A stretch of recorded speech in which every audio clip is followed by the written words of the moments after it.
नमस्कार, मैं श्यामगिरी। आप देख रहे हैं टीएफडी इंडिया न्यूज 24। टीएफडी इंडिया न्यूज 24 में आप सभी दर्शकों का स्वागत है।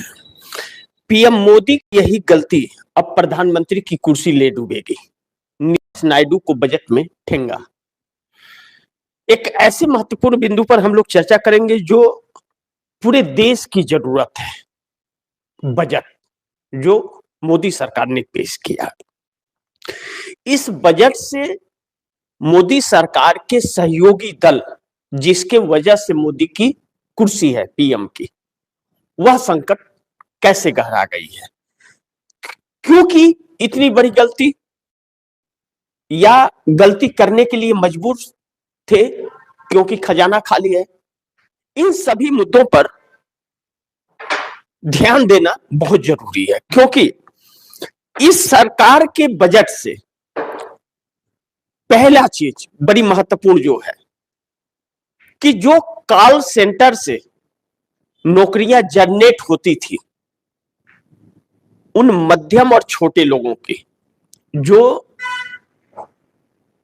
15,000, 20,000, 10,000, 25,000 के रेंज में तनख्वाह थे, 10,000, 15,000, 20,000, 25,000 का रेंज जो कॉल सेंटर के सैलरियां थी जिन लोगों के, एआई के वजह से वह नौकरियां चली गई और आगे और भी जाएगी। दूसरा, आईटी सेक्टर से अमेरिका द्वारा अलग अलग हथकंडा अपनाए जाने के कारण आईटी सेक्टर से भी नौकरियां जा रही हैं। जो पिछले दिनों टाटा ने 30,000 लोगों को निकाला था और यह संकेत दिया था कि यह आखिरी नहीं, आगे और भी हम निकाल लेंगे या निकाल सकते हैं।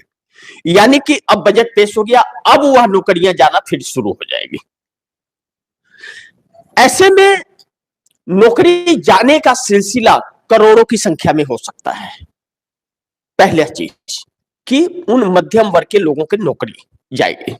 दूसरा पहलू इसका, जब रविवार के दिन बजट पेश हुआ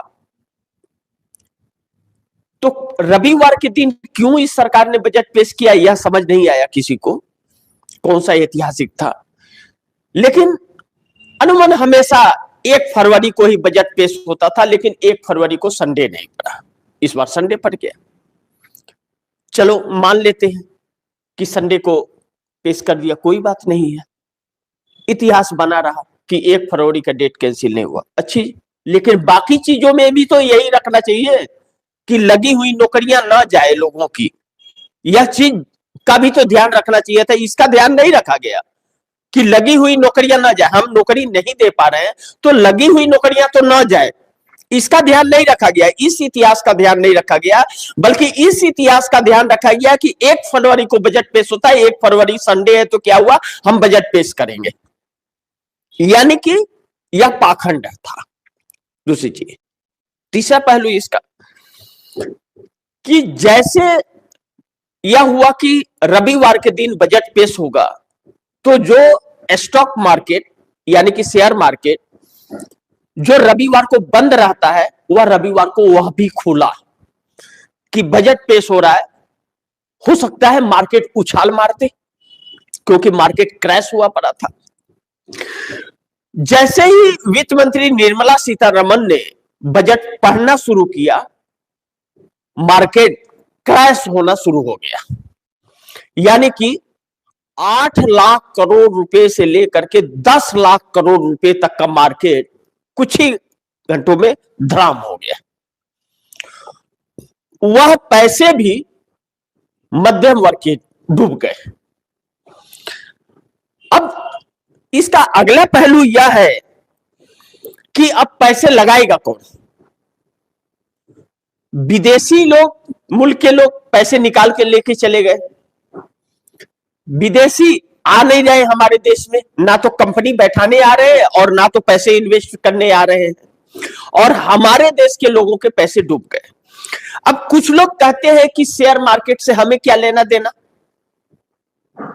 उन्हें कौन समझाए कि उनके नस नस के जो एक एक नस नस के पानी है ना, वह शेयर मार्केट से जुड़े हुए हैं। एलआईसी लोग करते हैं, बैंक में पैसे रखते हैं, कोई फिक्स करके रखता है, बहन बेटी के लिए सामान खरीदते हैं, सब तो शेयर मार्केट से जुड़ा हुआ है। एलआईसी के पैसे अगर डूबेंगे तो कितने करोड़ों लोगों के पैसे डूब जाएंगे। एलआईसी घर से देने वाली नहीं है।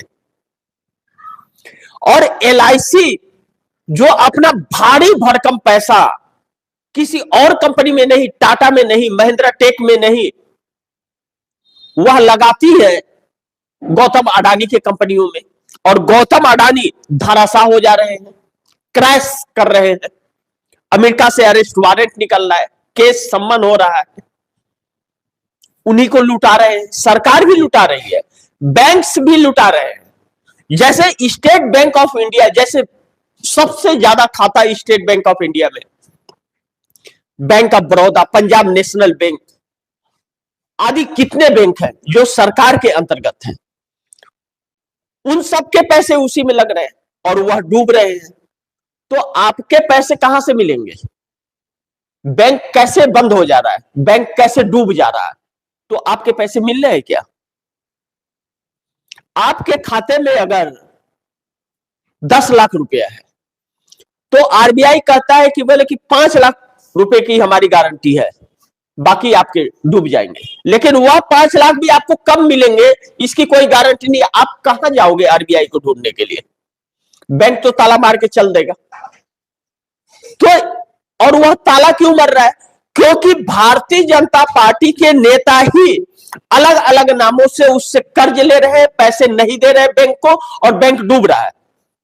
क्योंकि आपने पैसे बैंक में जमा किए तो आपके पैसे को वह लोन देती है, लेकिन आपको 2.5% मिल रहा है सेविंग अकाउंट में। फिक्स कर रहे हो तो 15 साल 20 साल बाद वो पैसे आपको मिल रहे हैं। वह पैसे वह कर्ज दे रही है आपको 2.5% और उससे ले रही है 12%, लेकिन वह पैसे जमा नहीं कर रहा है तो 12% मिलना तो दूर, आपके 2.5% मिलना तो दूर, आपके पैसे भी संकट में पड़ गए।